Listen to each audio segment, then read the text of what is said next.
I'm so excited to talk about this topic. So, again, we don't talk about the people, we talk about the problem. Got But my tissue. Oh I'm gosh. gonna tell you what I heard that I was like, what, what? So, there is a very popular reality show, and one of the contestants on the reality show said something that really caught my ear. And it was pretty much that she gave up a dream job to go on this dating reality show. Now, to give some reference to it, the pursued gentleman is, Mhm. I believe he's mixed, but he, for simplicity purposes, he looks African American. He looks black, and the young lady is a black sister, and she's been critiqued for this.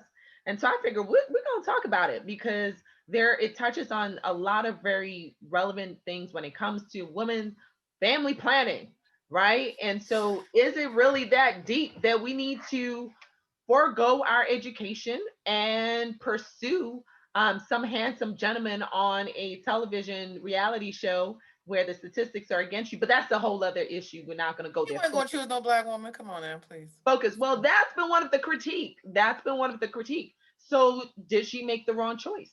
Is Yep. she wrong for choosing No, okay. love? So the Ah! question is, That's really a the choosing question is, love. right, is the question is, do we have to choose our career versus family, or your love versus career? What's the Well, the implication is that when a woman makes that type of choice, for I would say probably the majority of people, they're going into careers, not every, sorry, going into relationships, not everyone, but a lot of people are going into relationships with the intention of getting to that goal of having their own family, whatever that looks like.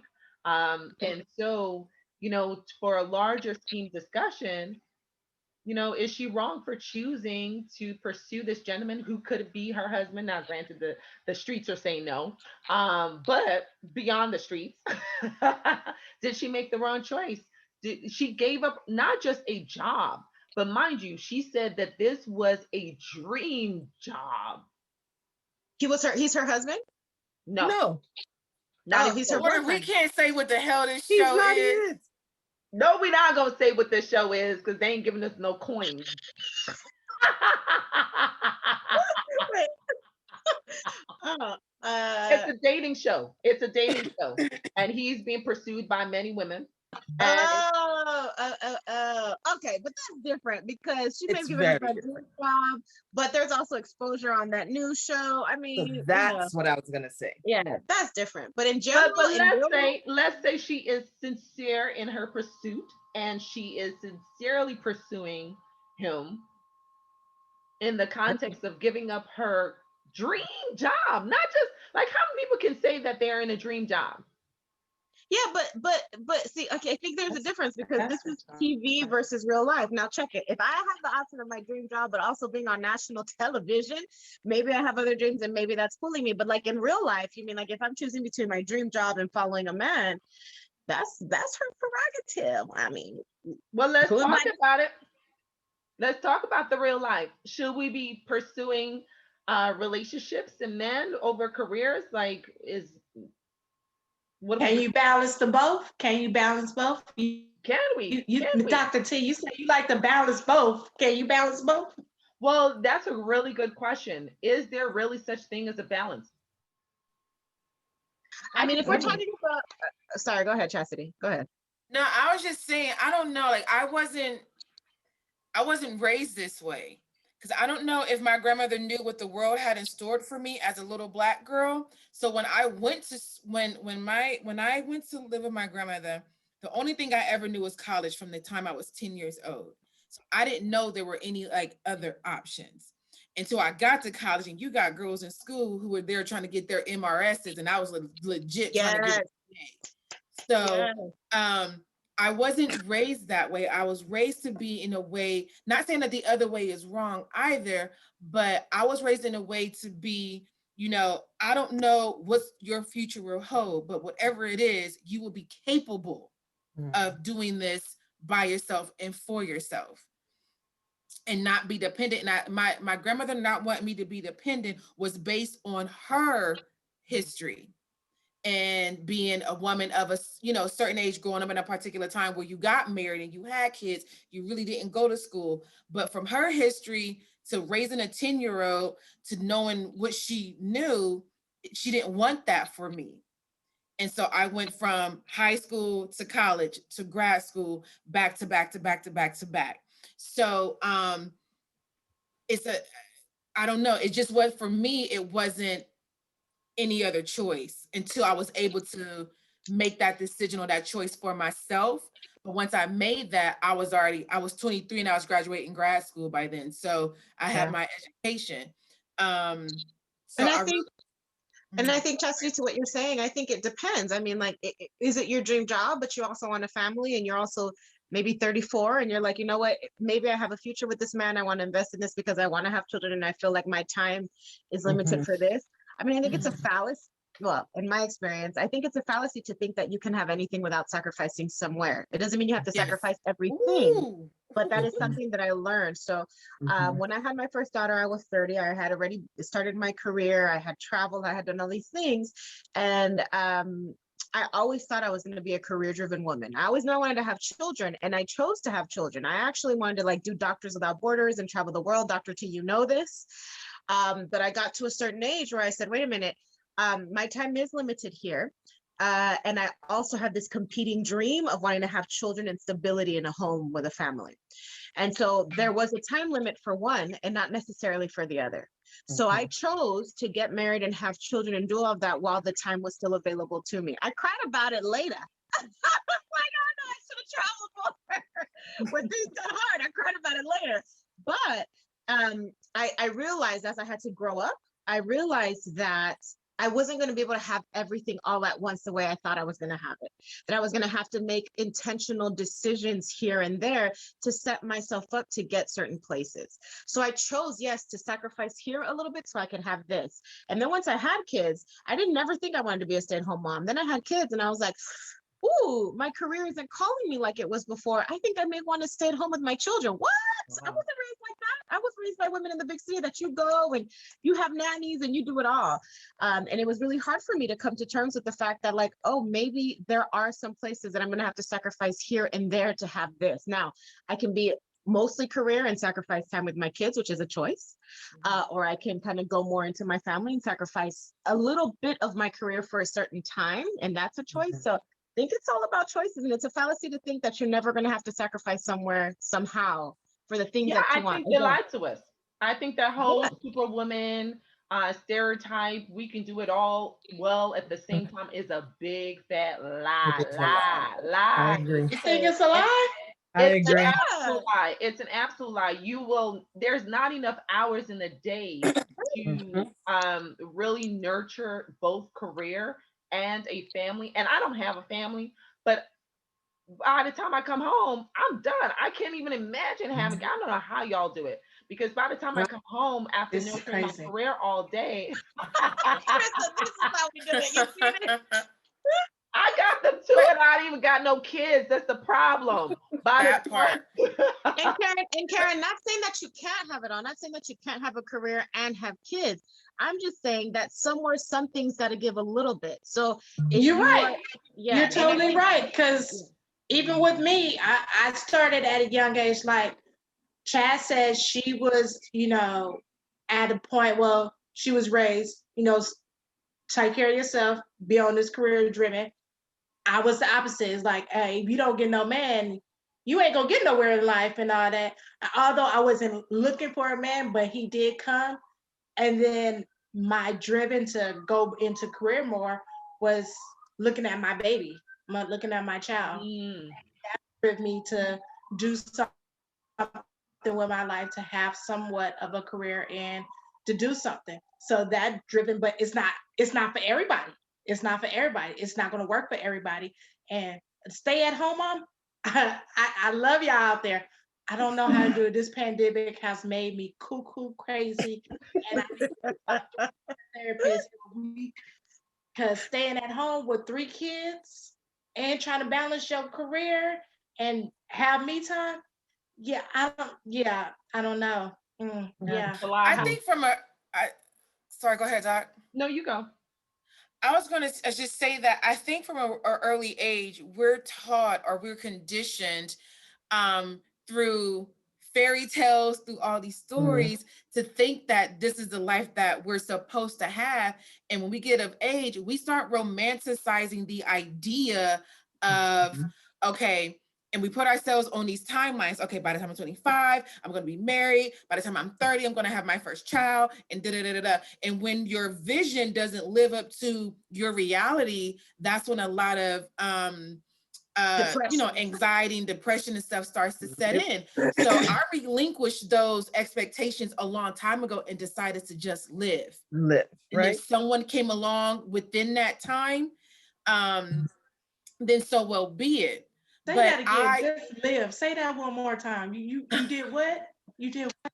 Say I that chose to one. live, and not saying that you can't live with a husband and kids. That's not what I'm saying. And I'm not saying, and I'm not, I want to make it clear, and that's not what I'm saying. But I You're I just letting didn't go of the know. timeline and the expectations. You want to live your Right. life and whatever that may look like. Exactly, because if you're so focused on the results or just the outcome, you forget to enjoy the journey. You forget Right. that middle part. You forget to Drop be them present bombs, and look. Chad. Uh, you forget to be present and like, God damn, I have a good life right now in this Yes, very, very yes, moment. This is yes, girl. good. And even those of us who did who did get blessed to like be married and have the kids and all of that, even in that, because I will tell you, when my Mhm. life changed drastically, when I went from having a career and traveling and being out and about all the time to then having a child, the way my life changed, I wasn't prepared for it, even though it was a choice, and I really struggled. And it took me years to come into the same thing just a little bit differently, to realize that if I wasn't careful, I was going to miss this entire moment of my life, Mhm. which I chose, wishing that I had maybe made a different decision or that my Mhm. life looked differently. I Mhm. really was struggling, y'all. Like, it took a lot of like growth and like moments, like a grand epiphany, maybe 3 years into my daughter's life. My daughter was born first. So I really struggled. So I think it's like all over the place. Every step of life, it's deciding to love where you are, right? Mhm. Realizing the choices you Mhm. made, maybe realizing opportunities that were missed out, but love where you are and then make conscious decisions. If you're not liking where you are, what steps can you take to change that? And if you like where you are, then just love it. That I part. like that. I like that. That part. But I'm a add a little dose of reality to y'all fantasy over there. I'm teasing. Oh, oh, I really oh. do. I really do like that. But here's the thing. Part of the reason why we're having the discussion is the fact that there are women who no one's really having the conversation with them about their fertility. So Mhm. part of the issue is that people are, they're planning to go after relationships and, exist and all that stuff and enjoy life, or they're planning to go after their careers. And let's make it very clear that Black women is the most educated group in the United States of America. Let's make Bop, that very bop. clear. This has been established since the 2014 study. It is said, it is done, I and mean, we are are you bringing receipts? I mean, are these receipts? I mean, we are receipts, I'm honey. just Receipts, saying, Saying. Doc. It's these fake receipts. screens It's, right it's here. receipts and a warning because we are not going back. So Oh, we're just going to continue to be the most educated group in America. But there's a price to that, right? And so a lot of women pursue their education example and they're not really even consciously plan or have that process or that discussion about their fertility, and certainly you can choose to do whatever you want to do, but as long as you have the information needed, because a lot of people are surprised that your fertility starts to decrease in your early 30s and not at Really, 35. Dr. T?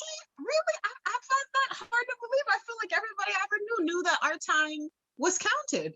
I mean, isn't like that the expression, my clock, my what is it? My clock is ticking. That's not the Yeah. expression. What's the expression? Yeah. Yeah, Your my clock is biological ticking. clock Oh is no, ticking. no, no. But the thing about it, people are aware of the ticking clock. They don't know when the clock starts to tick. That's the problem. Oh, or when it mm, starts to slow down. Yes, You mean? that's the problem. But And it's so people different for are thinking, everybody, right? because a lot of people are thinking age 35 because we talk about it so much because it's so correlated with increased miscarriages and increased chromosomal defects and significantly increased difficulty with getting pregnant. But what a lot of people don't realize is that difficulty starts in the early 30s. It doesn't start at age 35. So people are planning their careers and thinking, okay, I'm gonna do this, I'm gonna do that. And they're not even realizing the numbers. That's the other part about it. So they're thinking, oh yeah, in my head, there may be decreased fertility, but in my head, that still looks good. Like the numbers are still good. Like it's still likely for me to get pregnant, right? And there are a lot of things that people don't consider. We get older, right? Our weight changes, our lifestyle changes, things, other things that also impact our fertility as well. Stress from our jobs, that nice career that you have. How many people do you know are under incredible amount of stress with certain types of jobs? Well, we're not going to talk But about see, those. I think that that is sad because I think in that instance, in the conversation of choice, women feel like they have to choose. Like I think now that I've been in reproductive health and women's health, I feel like this is a young girl's game. I feel like Yes, sir. if our communities were better, the way we could better serve women would be that women could be supported if they had kids young. Like if I was 19, 20, between 19 and 25, if I wanted to have my kids, and then the rest of like family and government and whatever supported me in that, so then I could continue to do my career and study and everything too, then you don't have to choose as much. And I think that's where women are being placed between a rock and a hard place. It's like either I pursue my career, I go to school, I get my foot in the door in my career. By then I'm 35 years old. So like I wanted to do that and I wanted to have the kids. And now you're right. Now we're stuck because we don't have the support necessarily maybe built into our structure of our community and our government that women could do all of that. Mhm. You We know? don't. We don't. We don't have the Right. disposable income. Oftentimes we're taking care of people who are maybe in our family who aren't our direct, offsprings and things like that. We have other responsibilities. We don't have the amount of financial freedom as a lot of other races and ethnic groups. And so you're right. There are a lot of factors that really play into why we can't make that decision at an earlier age to be able Right. to have kids if that's our desire. Because I was raised like Chastity, college from the time I was 5. But if my parents had said, you can have children early and I will help you raise them, you're still going to go to college, you're going to do everything. But if you fall in love and you want to have kids early, we'll do that too. Like if that would have been a different conversation. I probably would have had But 15 see, children by now. That's different. I think for us, I think we talked in another episode how Black women are held to a different standard. Standards. And it's like a double-edged sword. So if you have kids early, like, oh, she had them babies early. Why she having all them babies? Da-da-da. You have that. And then you have, she ain't married. She is married. Okay, then you have that. It feels like it's never enough. So if you did get the education, okay, so when you gonna get the next part of your education? Or girl, you ain't had no kids yet. When you gonna have them babies? Or you ain't married, girl. What's wrong with you? Or if you have the kids, ooh, child, she got 3 kids. So the thing is, it's like it's never like the there's never Yep. a point where you can actually satisfy folks. So that's why I chose to satisfy my damn self. There you go. And because like it feels like you're damned if you do and you're damned if you don't. Because Yep. if we are not educated, we look at Instagram like everybody's on YouTube, all these influencers.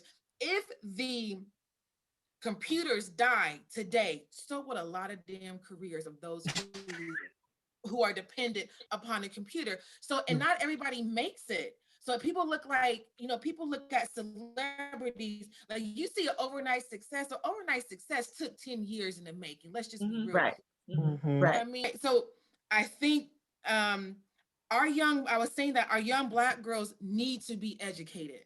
Because if anything, no, 9 times out of 10, ain't nobody, when I say ain't nobody coming for us but us, like let's just say, I mean, you got to learn how to fend for yourself. You got to be educated. You got to, because you don't know what if our identity is based on what the world shows us, we ain't shit. Yeah. Yeah, yeah. You know what I'm saying? So you have to educate yourselves, because not everybody you see on the internet is not going to make it. All the everybody who's like instant gratification, you see the instant gratification, but you don't know what they gave up to get there. Right. So I Like this think woman- education still is key, especially for our young Black girls. I mean, and it starts in the home, but then I also think it starts in the books as well. So, I mean, it's like, you have the choice to make for yourself, but however, no buts. However, it feels like a double-edged sword. It's I don't know. It's a catch-22. And Tesca, you were saying that you think the problem is that women don't know about fertility, but what would you what would you recommend? Like, do you recommend that we should talk more about our fertility? I And definitely think that we need to be having that we need to. Ooh, that was bad English. Ooh, parents, sorry. I mean, this Um, is no judgment zone, honey. You Dr. Mark Mhm. Haskett, Dr. that T, but that was like a fall off the truck bad. but we know who you are. but we definitely should be having these conversations at an early age. And I really feel like even though I was in, am in the healthcare career, we didn't talk about it. We did not talk about fertility and have these types of discussions. We were very career focused, as a lot of you have mentioned also in terms of how you're raised and what you're, nurtured to do. We were very career And focused. how were you raised? I was a child. First of all, in my country, there's 4 careers. Let's start there. 4 careers. Let's go. List them, girl. There are 4 careers in my country. Either you're a physician, you are an educator, you A are a lawyer. teacher, or you are a lawyer. Even lawyers, sometimes they throw off every There now and you then go. because they feel like lawyers are unethical. No shade to y'all, Uh, but that's just how they roll. There's And no you other may you choices. may get away with being an engineer, and they'd be like, oh yeah, May. okay, you may May. they may throw you a bone, an engineering bone, May. but Nothing else. like the most brilliant people. But that's just how it is. And so, our culture is very career focused, very much about achieving, and especially when you're an immigrant in the United States, child, you don't come to you to oh child, y'all making me you don't come to the My United friend, States. my friend had put up a post and it said, what's a Nigerian F? It doesn't exist. Anything but an A plus. Yes, it Mm, doesn't exist. It doesn't exist at all. And so, especially if you're damn, immigrant in I America. fail as a Nigerian. Shit. Nigerians, considered to be the most educated group I think among so. Yeah. of blacks.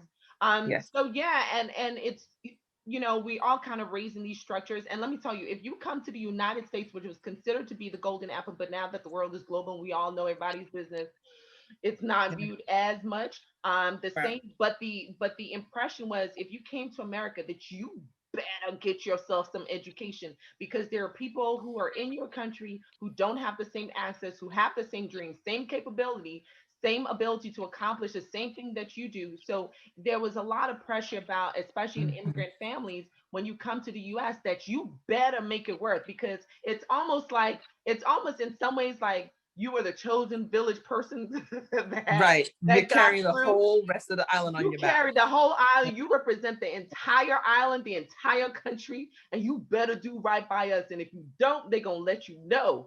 And Yep. so that's how I was raised. I was raised in that culture.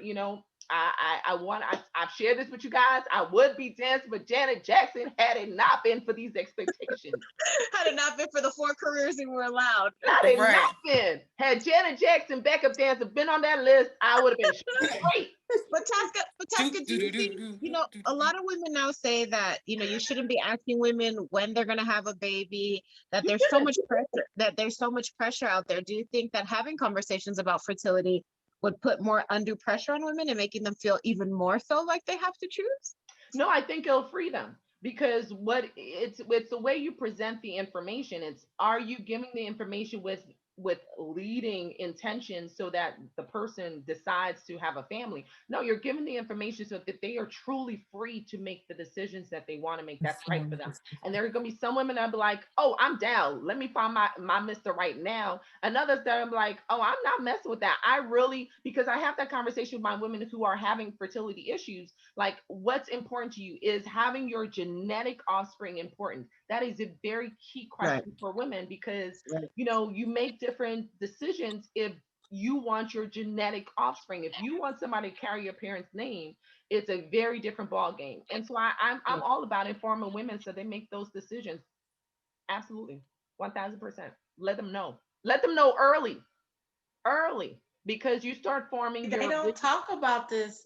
Like in my community, they don't talk about stuff like this. You don't get this type of knowledge or informative till you go out to certain places and talk to ladies like you. Like, I'm blessed to have a group of ladies like you to be around to talk to, because we don't get this information to years long ago, and then you be like, oh shoot, my time have clicked and everything is go. So if we could get this out here to the minorities and different, places where there's not enough, resource and stuff, that'd be very perfect. But they don't get this information till way later when they discover and they learn stuff and they live and learn. That's how you do it. You're right, Karen. You're absolutely right. We need to do a better job. And it has to start really early, because when did you guys decide what careers you were going to go into? I was 5. Me too. High achievers. No, but and I told you, Mama. Tasker, what it was. Dr. Moore, I've told you, from the time I was 5, I said I was going to be a housewife. But in the meantime, I was going to be a doctor while I waited for the husband. Wow, that is thoughtful. I wanted to be That's a manifestation for real. Yeah. But you want to know what had happened though? It didn't take me until like 30-something years old to get the husband. So I had my plan to do it right after college, but didn't quite happen. Work out that way. Wow. Yeah, I was a wanted to be a little delayed. medicine woman. I always knew I wanted to be a medicine woman. I thought that was doctor, and then after school, I Dr. decided. I Queen's wanted to be a medicine doctor. woman. No, well, kinda, but really, the movie that sparked it was Medicine Man by Sean Connery. Oh my God, he was like in the jungle. I just fell in love with it. I was like, that's gonna You took be us me, yo, way dancing back. around the fire. Huh? You took us way back. It sure did. That's the movie. That's the movie that I was like, Just that's so what I you want know. to be. But in modern day, that's called the doctor. But then after undergrad, I was like, I can't do that. And then I fell into midwifery after just learning more. But yeah, I mean, I always knew I always knew I wanted to deliver babies and sing and dance. I don't know what happened with the other singing and dancing, but But men don't I have wanted to make do these all that. decisions. Say that again, Karen. I said I wanted to do that. I wanted to be a dancer, a singer, a model, all the way up till I had my daughter. I was like, yeah, that model body is gone. I wanted to be a nurse till I had to go and see that we give each other shots. I was like, yeah, that's out the story. It was like checking things off. What else can we choose that's not for to do all that? So I just happened to get into massage therapy. I rode into that and I love it. Yeah, and you're good at what you do, Karen. And so it's interesting because men don't have to have these discussions, right? Because oftentimes they're not the ones that are the primary caretakers. There are some changes There are some. in this. There are some, but it's really not the majority at all. There's still an overwhelming majority of women who are juggling the primary a nurturer in the households, who are also career women, who are really sacrificing a lot to have the families that they want to have. And men get to, if they want to go to in their career early or late, they can matriculate up to higher levels in their career very easily, and do all these multifaceted things. They can travel the world and not have to make these same decisions, and they They do sure have don't. chromosomal issues, but it's a later age group than it is for women. So You I think are totally right, because my husband was just telling me about a guy that he knows about a few years younger than him. That this dude his dad has about 10 kids. The oldest is like 50. The youngest is 6. This man is 70 something years old. I was like, say what? Yep. And it's in Belize. I said, what? This. Oh yeah. Yep. I think both sides of that coin, like, career first or family first. It's like, they say the grass is green on the other side, but my thing is like, water your own damn grass. So it's just, there is a downside to both sides. There's an upside to both sides. Like even in the midst of COVID, being single, like there's no one, like I don't have anyone to care for. Like I've cared for, my kids are like my nieces and nephew, my godson and things like that, or the kids that I've worked with for the last 20 something years or that I've touched that way. But like, I don't have kids here. So that's the downside to that, because I'm like, I don't know. And I think about when I get older, if anything happens to me, who will help me? I don't know if my nieces and nephews, my godson gonna like me. You know what I'm saying? Like, who will help me when I get older? But the other side to that is I've lived a great life. I love to be able, I was talking to somebody today, like, I just want to get up and go somewhere warm. And the fact that I can do that, Right. and I don't have to be accountable to nobody, Right. Woo! There it is. is a great benefit. But the other side is I'm not accountable to anybody. Mm-hmm.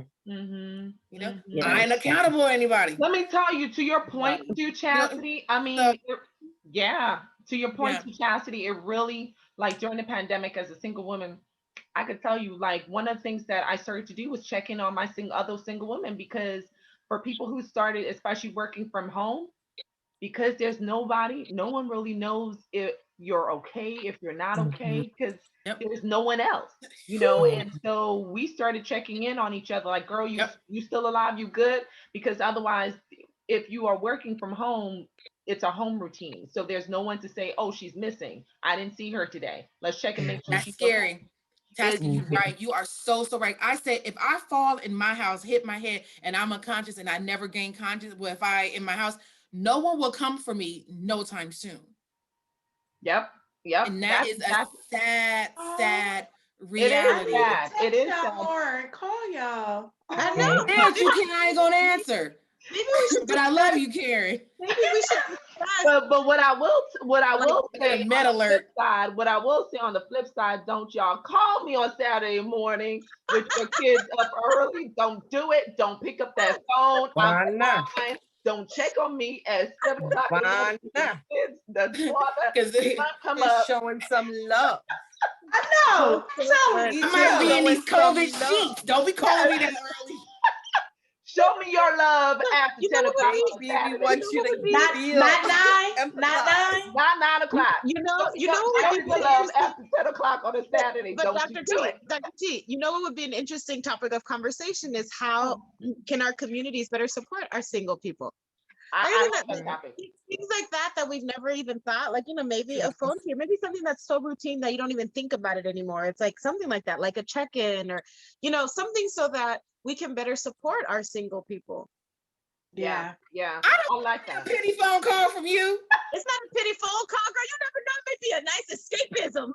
If you ain't coming with no man on the other end of that phone call, like, girl, I met somebody for you. What happened to you? Want to be my good friend? What happened to the folks be like, ooh, child, I wish my mama was the type of mom that would be like trying to get me married, or I got the girl, like, girl, I got the perfect man for you. No, she said no. Where y'all at? Where the fans? Chastity, don't for us to find that too. Wait, what? Now look, Chastity, I meet a lot of guys. In this field I am. Girl, if I could just travel, just tell me, come on. I tell them where you at. I come. Olivia know people in North Carolina. Cass know people in North Carolina. And I think Job know people in North Carolina. Have I gotten a phone call? Just one. Everybody's indoors. We're trying to keep you protected, but I'm gonna tell you one thing, talking from a person. I moved across the country. Listen, talking for a person whose mama tries to set her up all the time. Don't you do it. Don't do it. Don't do it. Don't you do it. Learn from me. Take it. Learn from me. I'm 0 for 4. I will take it. I'm 0 for 4. But it sounds to wrap up Chastity, so she can, figure it out, and then she can help Chastity. I met Chastity through her mama. Yes. Because that's how she is. I'm gonna send her your way. But to wrap up what we said, it sounds like we're saying that we really need to have these conversations at a much earlier age than we're doing. Yes. We need to. I like what Olivia said about looking for ways to support each other. Let's support the single women. Let's support also the moms who need a break after 10 o'clock. Don't send them kids to me. And I don't need to send my kids. I just need to go. I need to come to you. 3 and older. And it sounds like we're debunking the whole theory about Superwoman, that, you can have it both, but you may have to make some sacrifices from time to time, depending on what's going on in your life. At one point, your career may be doing it. At another point, you may want to focus on your kids. And Olivia shared her personal example with that. So allow women to make a choice, to have a choice for themselves. And like Chastity said, going back to what you said, it looks like Black women are held to a different standard. We have different, expectations of Black women, even though we are still doing it for ourselves and we're holding up this entire country, but we're not going to touch on that. But we are, and we're just doing the do. So let them know where they can find you. Wait, Taz, before you go, don't shame us for either decision to live or to have kids. Respect our decisions. And on that note, wait, and don't shame yourself for your decisions. I like that. Okay, go ahead. Well, I like that. So don't wrap up point. Don't shame us. Don't shame yourself. Come on, Fabulous Head Wrap. Where can they find you? Oh, me? With the head wrap. What a touch. What a touch. What a touch. Oh, and we're going to go around quickly. Come on, Dr. Job. Where can they find you? TrissaJob.dpt on Instagram. And come on, Fabulous Midwife. Where can they find you? On Instagram at This American Midwife. And come on, Miss Chastity. Where can they find you? At Miss._CHAZ on IG. And I'm Dr. T, the hand behind Healthy Bump Club. Find us on YouTube, Instagram, maybe Facebook every now and then. We'll see you there. Have a wonderful evening, ladies. Bye. Bye. We Bye. out. Good night. We out. We're going to let them shut us down. Shut us down. How about that? It's 11:10 over here. Do you watch Korean dramas? We love that you are a part of our community, and we want you to continue to be a part of our community. So go ahead and do what? Like the videos, hit notification, and subscribe. We appreciate you guys.